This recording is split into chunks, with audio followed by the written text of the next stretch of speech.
Well, I'm back. And it could not have happened soon enough where after 40 days of a government shutdown, it has all finally come to an end. And I personally got to experience those disastrous effects of this government shutdown. I'm going to share that with you guys as well.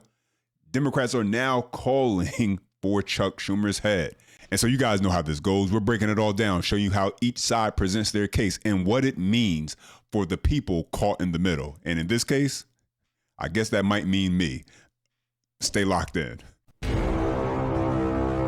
First, we head to Washington, where the government is now on the verge of reopening after a late night Senate vote. Let's get to Madeline Rivera, who's been tracking all the action overnight. Hi, Maddie.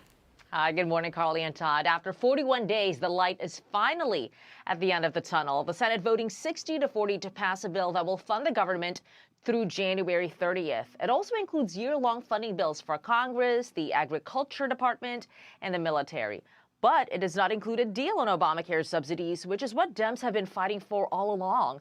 Republicans are promising an side deal, a separate vote in December on a health care bill.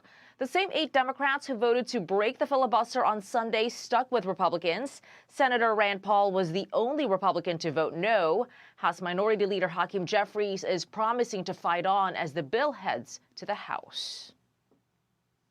Leader Schumer and Senate Democrats over the last 7 weeks have waged a valiant fight on behalf of the American people. And I'm not going to explain what a handful of Senate Democrats have decided to do.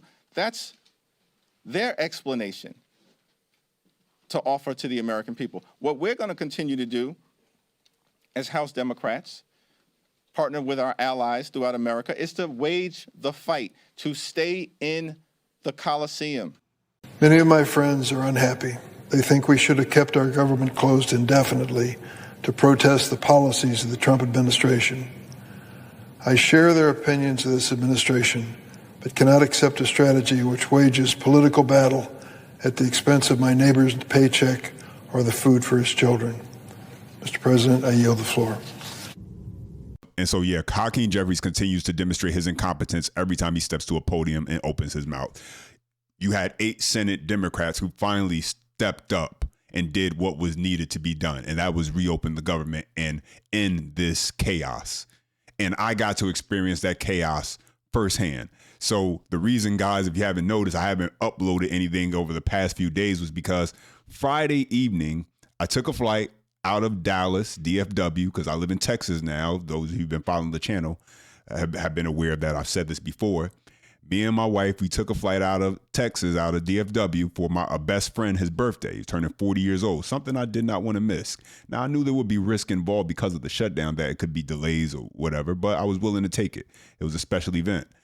And so no problems going out of DFW. Got there on time flights, no issues going out. TSA was actually pretty smooth. It was pretty much normal. We have TSA pre-check, so no issues at all. It was the problems that occurred on the way back. So Sunday morning, because it was supposed to be a quick turnaround flight, leave Friday, come back Sunday morning, get back to business as usual. That's where all the problems came, guys. So we had a 6 a.m. flight out of Newark Airport, and that got postponed, that got canceled, and then they pushed us to another flight, which was not until 8 p.m. that night. And eventually that one also got canceled. And so then they put us on another flight for Monday night, but I didn't want to sit around and wait all the way to Monday night. So I looked at another airline, got onto another flight, then that got delayed, and then eventually that got canceled. And so at that point, it's Sunday midday around almost the evening, 5 p.m., 6 p.m., once this information is starting to come towards me from the airlines. And I make the decision and tell my wife, like, hey, we're going to the airport and we're going to rent a car and drive from New Jersey to Texas. Yeah, because at that point, clearly, I did not know if the government shutdown would go on for another day or another week. And rather than leave it in the hands of Democrats who keep voting no and not knowing if my flight can get delayed or canceled again and how many times this is going to continue to occur, I made the choice and said, hey, if we drive and go straight. We'll get there in about, it says, roughly 22 hours-ish. And that's exactly what I did. We drove all through the night from 8 p.m. leaving Sunday night out of Newark Airport, New Jersey. And we got back home to Dallas. We got back home, returned the vehicle to the DFW airport around 6 p.m., 6:30 p.m. Central Time, Monday evening, and drove straight through. I drove 14 hours straight before she took over and drove another 5 hours. And then I finished it up and drove another 2.5 hours to get us all the way to the airport. So now I'm not looking for any sympathy. I'm just fortunate to be in a position where I can do such things financially to get things like that done and just simply make the choice and then do it. But everybody's not that fortunate.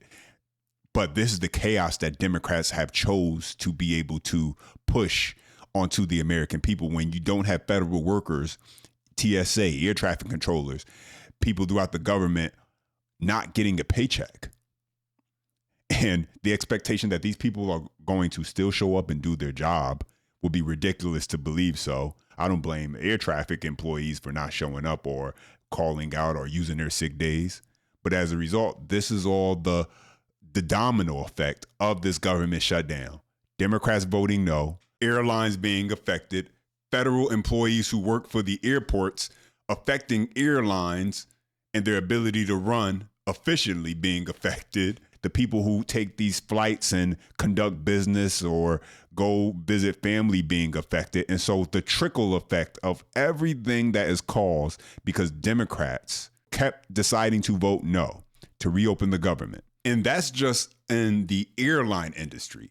We're not even talking about SNAP or any other areas of the government that have been affected due to this government shutdown. And so what was this all for?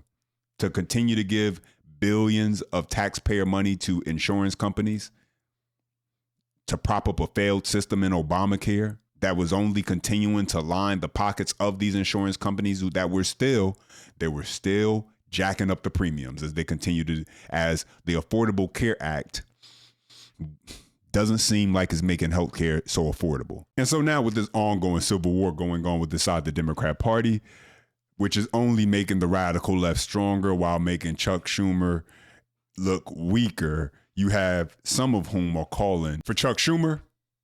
It may be time for him to go. Look, what you got right now, Chuck Schumer is part of the establishment.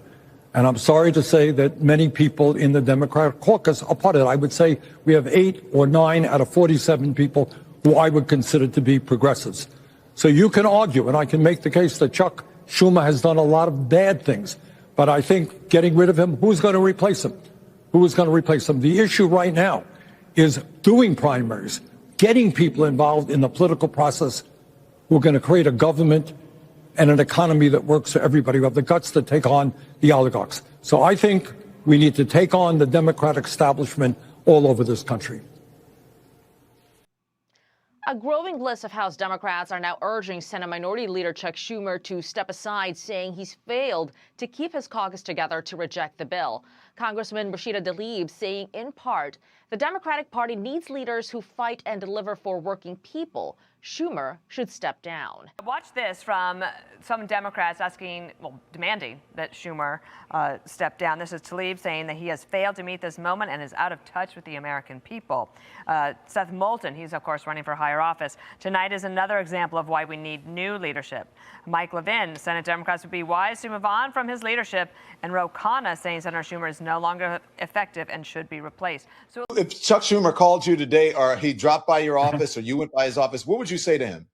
I'd say, look, Senator, it's not personal. I respect some of the things you've accomplished in your career. I get that we would not have had the Chips and Science Act if it weren't for your leadership. I get that we would not have had the Inflation Reduction Act, but for your leadership. I appreciated what you did with the bipartisan infrastructure bill. But you know what? You've just lost touch with where the base of the party is. You've lost touch on foreign policy, where you supported the war in Iraq and then a blank check to Netanyahu, and you refused to endorse Mamdani. And then this is the second time you've had the shutdown fight, and you've caved both times. And it's time for you to gracefully make way for a new generation. The Democrat Party is crumbling from within, and this is coming off of the back of the recent election where blue states remain blue, with New York City's mayor, New Jersey and Virginia governor races, and Prop 50 passing in California. And so the Democrat Party believed that they were turning the tide in their favor. And what we're seeing now is actually that was all just an illusion. Blue states remaining blue, and ultimately a shutdown that lasted 40 days caused the suffering to millions and millions of Americans. And in the end, the Democrats got nothing done. They got nothing. But let's go ahead and turn our attention to CNN, where Hakeem Jeffries, a.k.a. Timu Obama, Walmart Obama, Dollar Tree Obama, what he had to say about this government shutdown ending and what really the Republicans need to do next, because it really is important what they need to do next coming out of this shutdown. Let's take a listen. Was it the shutdown worth it? We have waged a battle on behalf of the American people.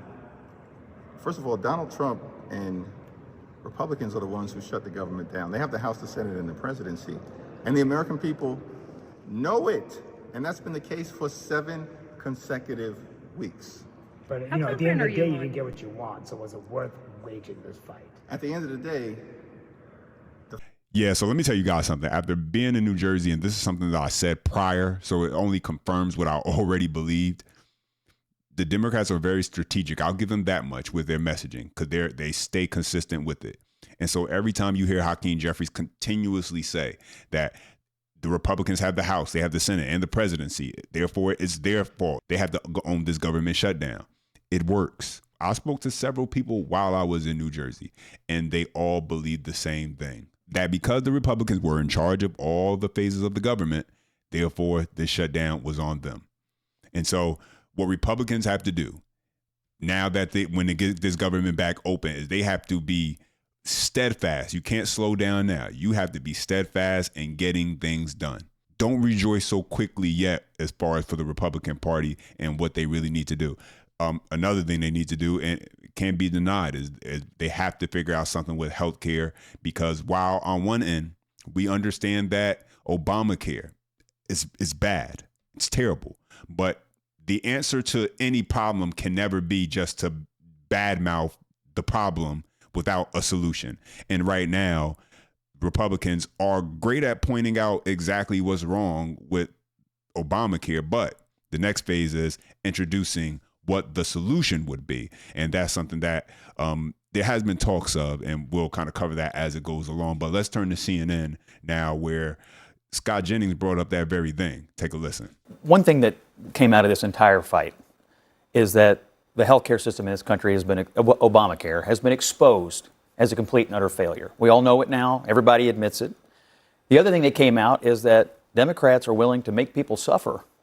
And you heard Democrat after Democrat today say, well, we just couldn't prolong the suffering. So they admit that their political tactics were designed to inflict suffering on the American people. We also learned about cynical politics in this. But the overall issue of health care is going to have to be dealt with because the system has failed. Everyone, I think it's bipartisan now, admits it.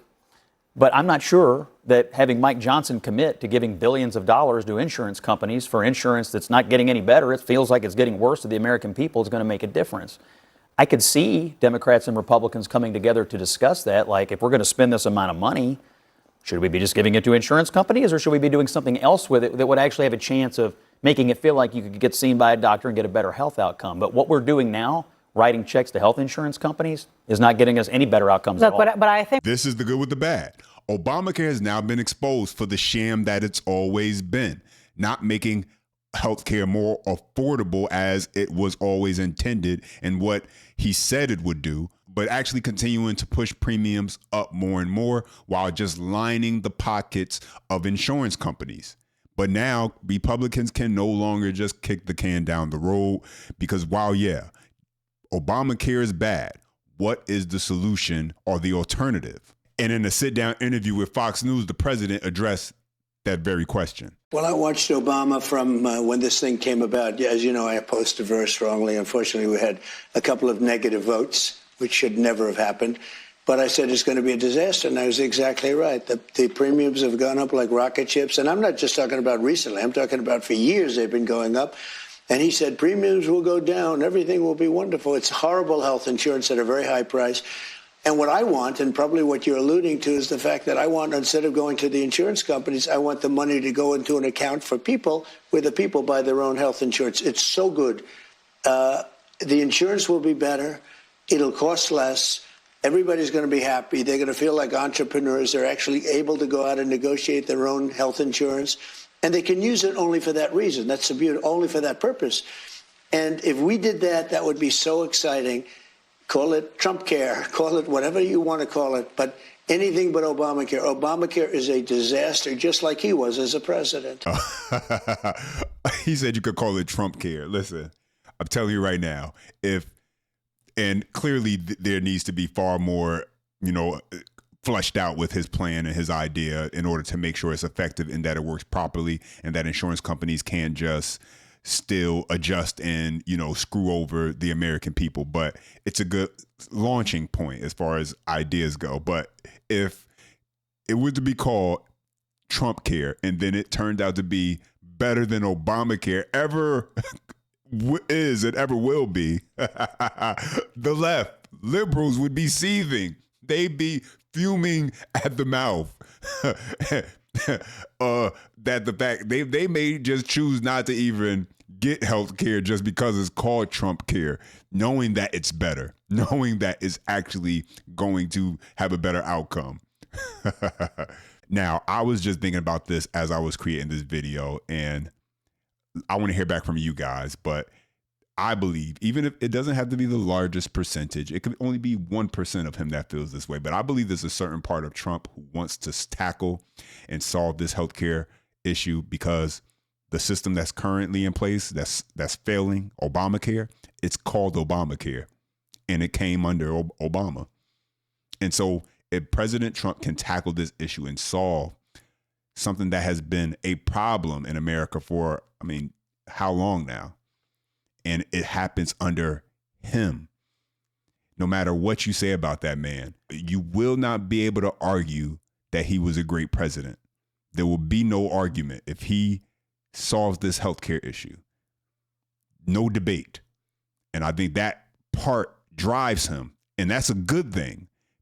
Because when you have motivation to be better than someone in life, to do something better than someone who you don't like in life, it pushes you, it motivates you, and good can come out of it. Doesn't have to be bad that comes out of it. Good can come out of it. So I think it may be a good thing that it's called Obamacare and that he wants to make something better than Obamacare that actually works for the people. But now it's time to hear back from you. Drop your comments down below. I appreciate when you guys chime in. As always, you can show your support and that you enjoyed the content by smashing that like button. That tells me you enjoyed the video. And subscribe for more breakdowns like this. And as always, until next time.